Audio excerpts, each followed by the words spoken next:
ابو لہب کی بیٹی نے کلمہ پڑھ لیا، وہ اسلام لے آئیں۔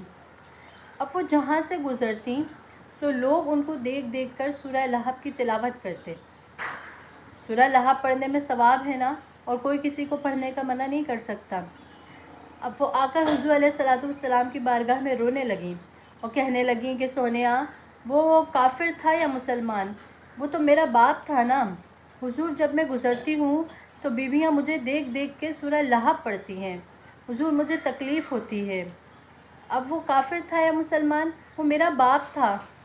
تو حضور علیہ السلام ممبر پر تشریف فرما ہوئے اور لوگوں کو فرمایا کہ سن لو، ہر مسلمان کو قرآن پاک پڑھنے کی اجازت ہے، لیکن جب ابو لہب کی بیٹی آئے تو کسی کو سورہ لہب پڑھنے کی اجازت نہیں ہے۔ تو لوگوں نے کہا کہ حضور، قرآن نہ پڑھیں۔ تو فرمایا قرآن کا معاملہ نہیں ہے، کسی مسلمان کی عزت کا معاملہ ہے، کسی انسان کی عزت کا معاملہ ہے۔ ہمیں بھی چاہیے کہ کسی پر ٹھٹا نہ کریں، کسی کا مذاق نہ اڑائیں، کسی کی تذلیل نہ کریں، کہ اللہ کی لاٹھی بے آواز ہے، اگر اس کی پکڑ میں آ گئے تو پھر بچ نہیں سکو گے۔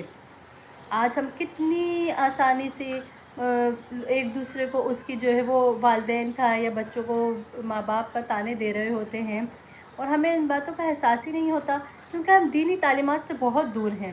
ہم کبھی ان سب چیزوں کو پڑھتے ہی نہیں ہیں، ہمیں معلوم ہی نہیں ہے کہ ہمارے پیارے آقا صلی اللہ تعالیٰ علیہ وآلہ وسلم نے کس انداز میں ہماری تربیت فرمائی۔ آج ہم کسی کا اگر بیٹا شرابی ہو جائے تو اس کے باپ کو طعنے دینا شروع کر دیتے ہیں۔